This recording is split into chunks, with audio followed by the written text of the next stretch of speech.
entengueu una mica, aquí us he posat un vídeo, que veureu un poquet, perquè veieu pràcticament el que fa això. Bàsicament és un sistema, en aquest cas és un sistema automatitzat. Això és un arbre, que veieu, és una estaca.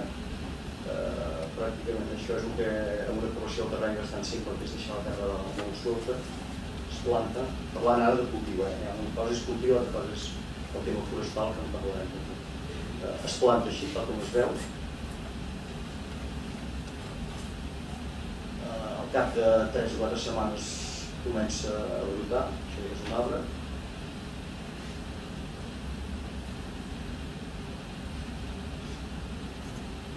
Ja el tenim que tallar. Al cap de 2 anys es talla.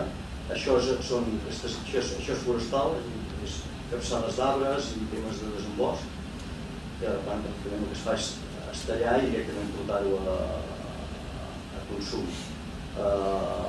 Aquesta és una explotació que és fora d'aquí. Això és un cultiu que es talla cada 5 anys i torna a brotar aquest arbre que es talla.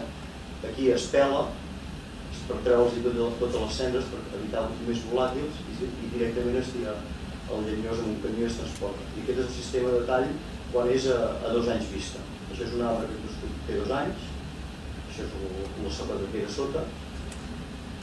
Es talla amb un capçal complet amb una màquina normal agrícola, en aquest cas és d'ensilar blat de moro, i això es tritura directament així. Això és en verd, té un grau d'humitat molt important i un PCI evidentment molt més baix, per dir tot és pensable. I queda així l'arbre i torna a rebrotar. Ara ja hem evolucionat amb aquest procés perquè una de les coses més importants que tenim dintre la problemàtica nostra és incrementar PCI i millorar els costos de logística per ser encara més competitiu. Perquè nosaltres tenim un preu sobre un 30% més barat un cultiu amb respecte a la biomassa del bosc.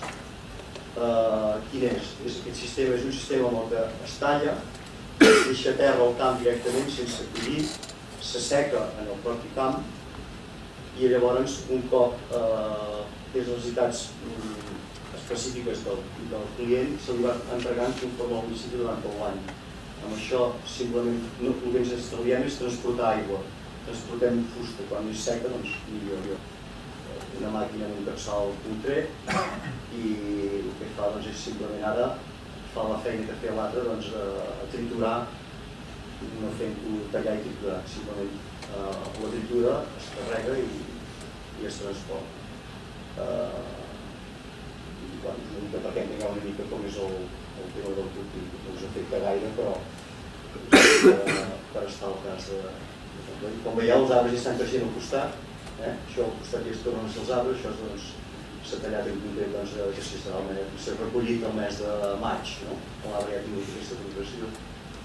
I bé, ja està, hem acabat amb el cultiu, es fa bastant de pressa. Llavors, perquè veieu una mica l'estructura de cost i el que és el cost. Doncs això, pràcticament un 6% del cost és gestionar-ho, un 11% és el cost de plantació, al principi de les explotacions que heu vist, el 9% és manteniment, un 30% és la recollida i un 34% és l'arrondament de la terra. Si veieu, directament el que té cost directament està elegit, que és la recollida, que és la part de logística, la que gasta combustible. Sempre estem amb el mateix. I el 34 mica depèn del propietari. La veritat és aquesta. Ara, per acabar una mica, això és un exemple comparatiu d'una indústria del vostre sector, que no us diré quina és, però les dades són reals, i és una mica per fer-vos una mica una imatge de la situació.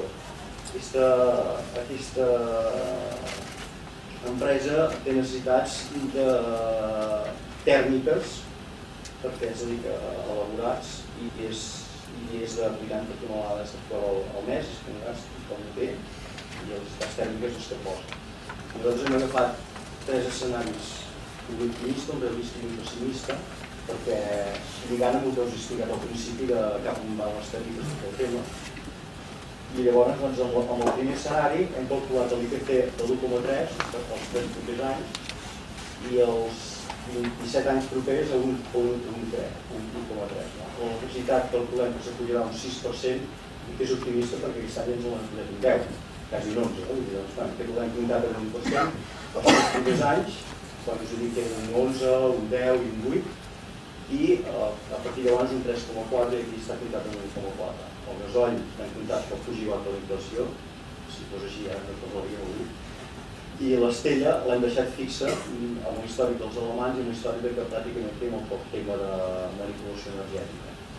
Els preus que ens surten de la llum doncs és aquest 0,09, amb aquesta tendència d'inflació surt un 1,11 i un 2,30.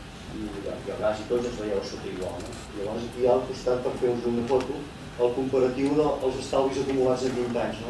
De l'estella respecte al gas, directament sobre combustible, doncs és 1.300.000 euros, amb gasoll són 16 milions d'euros, amb fel són 3.800 i sobre el gas liquat són 2.600. És un escenari optimista, a la gràfica, bueno, ja la veieu. Veieu que tots són molt iguals perquè tots van correlacionats respecte al que s'apuja a la llum, els debats. I llavors, aquest l'escenari és l'IPC de l'1,50 i els propers anys de l'1,70, l'electricitat s'apujarà un 8% anual i els altres un 3,20, el gasoll, com que l'hem fixat, s'apuja el doble de la inflació i l'estella també la pugem, el doble i està doncs en el 2,45. Els estalvis són més importants encara, 2.400.000, 21 milions, 5 milions i mig i 4 i en l'escenari més pessimista de tots, es va disparant això, la velocitat la comptem amb un 8, un 4, un 3 als anys posteriors, el gasoll doncs amb un 5, tripliquem el preu del gasoll i un 8% respecte a la inflació els altres anys. I els estalvis acumulats, doncs, ja els veieu, ja els tenim impresos vosaltres. Bé, tot això em ficava. Bàsicament és molt maco, però tampoc és tan senzill.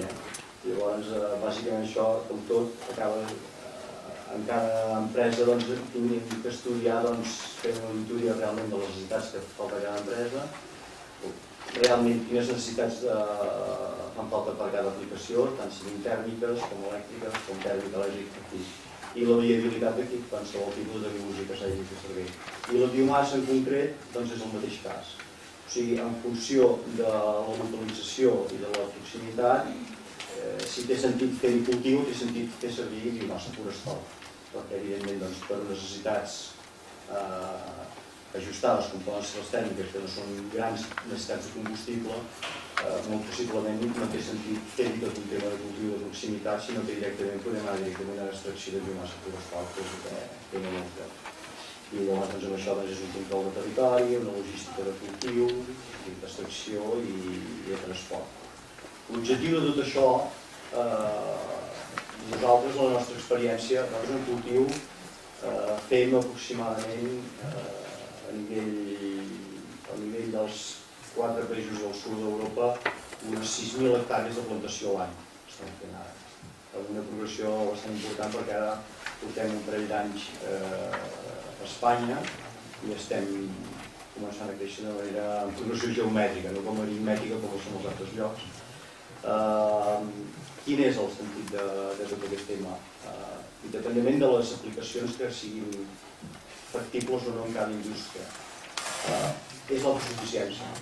La no dependència de l'empresa subministra que tingui és un producte de tipus local, és una energia que fa tipus local, arreu al territori, amb els dos sentits. Si és en agricultura, amb el tema de cultiu, les repercussions que hi ha són en llocs de treball arrelats al territori bastant importants.